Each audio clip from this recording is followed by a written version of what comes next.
Hello student, आज हम आपकी हिंदी की किताब से पाठ 8 एक कविता पढ़ेंगे जिसका शीर्षक है तितली और कली। तो आइए हम इस कविता को पढ़ें और इसके प्रश्न अभ्यास को भी हम करेंगे। हरी डाल पर लगी हुई थी नन्ही सुंदर एक कली, तितली उससे आकर बोली, तुम लगती हो बड़ी भली। अब जागो तुम आंखें खोलो और हमारे संग खेलो, फैले सुंदर महक तुम्हारी, महके सारी गली गली।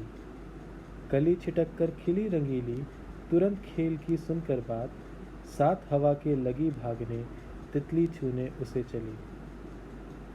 बच्चों, ये कहानी बहुत ही सुंदर है। बहुत ही तितली और कली के बारे में ये कविता है, जिसमें तितली कली से बात करते हुए कहती है कि तुम हमारे साथ खेलो, जिसको सुन करके कली जो है वो छिटक करके खिल जाती है रंग, और उसके रंगों के बारे में बहुत ही सुंदर चित्रण किया गया है यहाँ पे।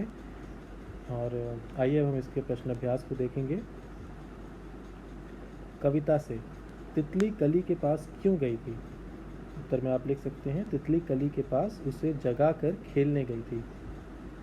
तितली और कली ने क्या खेल खेला? तितली और कली ने पकड़म पकड़ाई का खेल खेला।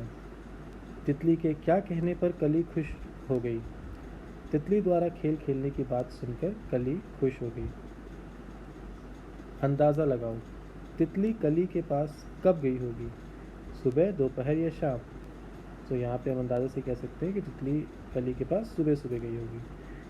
तुमने समय का अंदाज़ा कैसे लगाया? उत्तर में आप लिख सकते हैं, सुबह के समय सारे फूल पौधे जीव जंतु पशु पक्षी उठ जाते हैं, अतः हमने अंदाज़ा लगाया कि तितली भी उसी समय गई होगी। दो बार। गली गली का मतलब है सारी गलियाँ, कली कली का मतलब है सारी कलियाँ। अब नीचे लिखे शब्दों का इस्तेमाल करते हुए वाक्य बनाओ। घड़ी घड़ी, जगह जगह, घर घर, डाल डाल। तो आप यहाँ पे वाक्य में लिख सकते हैं, घड़ी घड़ी मतलब घड़ियाँ, तुम घड़ी घड़ी बाहर क्यों देख रही हो? जगह जगह, लोग जगह जगह थूकने से बाज नहीं आते। घर घर, नेताजी के भाषण घर घर सुने जाते हैं। डाल डाल, बंदर डाल डाल में जाकर कूद रहा है। मिलते जुलते शब्द। कविता में से वे शब्द ढूंढो जो सुनने में कली जैसे लगते हैं, जैसे कली, भली।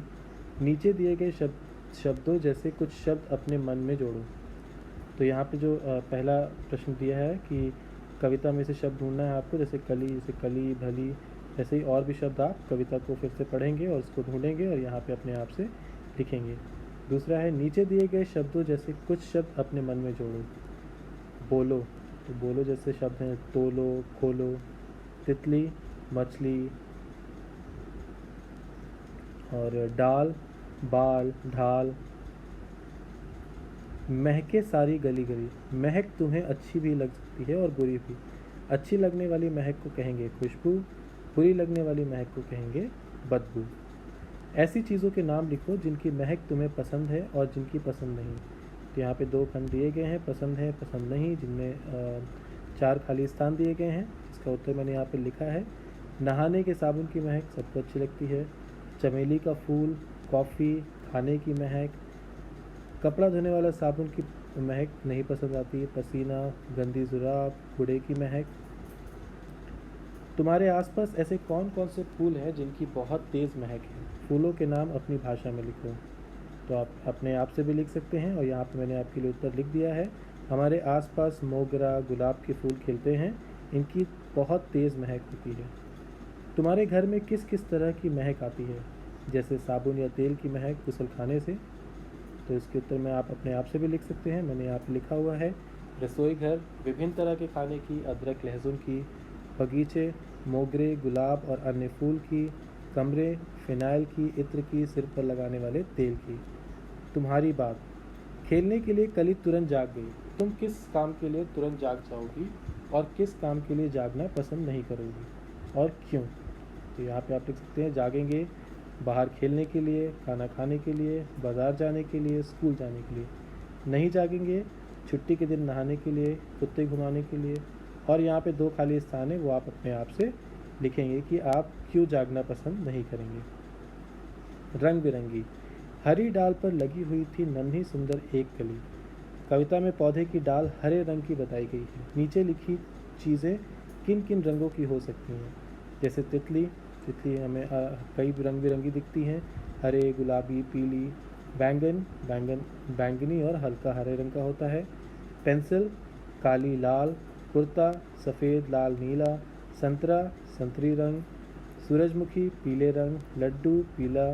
प्याला, काला, लाल, सफ़ेद। साग, हरा। मिट्टी, भूरा, लाल, काला। तो बच्चों यहाँ पे आपका ये पाठ समाप्त होता है। ये सारे प्रश्न अभ्यास आप अपनी कॉपी में करेंगे और उनको याद करेंगे। धन्यवाद।